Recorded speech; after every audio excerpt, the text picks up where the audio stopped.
Football മൈതാനത്തിന്റെ മിശിഹ സാക്ഷാൽ മെസ്സിയുടെ ടീമിനെയും തകർത്തെറിഞ്ഞുകൊണ്ട് ആ 19കാരൻ ലാമിൻ യമാൽ നേടിയ കിരീട നേട്ടമെന്നത് കേവലം ഒരു കായിക വിജയം മാത്രമല്ല, കേവലം ചില ഗോളുകളായിരുന്നില്ല.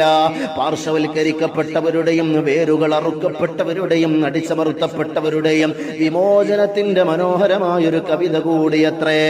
ലോകത്തിന്റെ നെഞ്ചിടിപ്പിന്റെ താളത്തെ നിയന്ത്രിക്കുന്ന പുൽമൈതാനത്തിന്റെ നടുത്തളത്തില് വേരറുക്കപ്പെട്ട ജനതയായ ഫലസ്തീനിന്റെ പതാക കയ്യിലേന്തി ആ 19കാരൻ ലാമിൻ യമാൽ ലോക ജനതയ്ക്ക് മുന്നിൽ കാഴ്ചവെച്ചത് പ്രതിരോധത്തിന്റെ ഉദാത്തമായൊരു സാക്ഷ്യമാണ്.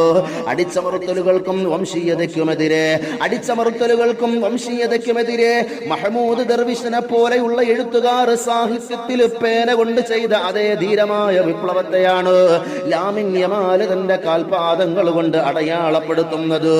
മർദിത പീഡിത ജനതകൾക്ക് വേണ്ടി കാലം ഇന്നോളം ഒരു ഗോൾ വലയും കിലുങ്ങിയിട്ടില്ലെങ്കിലും കാലം ഇതിനെ അടയാളപ്പെടുത്തട്ടെ. മൻറാമിങ്കും മുൻകറാ ഫൽയുഗയ്യിറുഹു ബിയദിഹി ഫഇല്ലം യസ്തതിഉ ഫബിലിസാനിഹി ഫഇല്ലം യസ്തതിഉ ഫബിഖൽബിഹി വദാലിക അദ്അഫുൽ ഈമാൻ.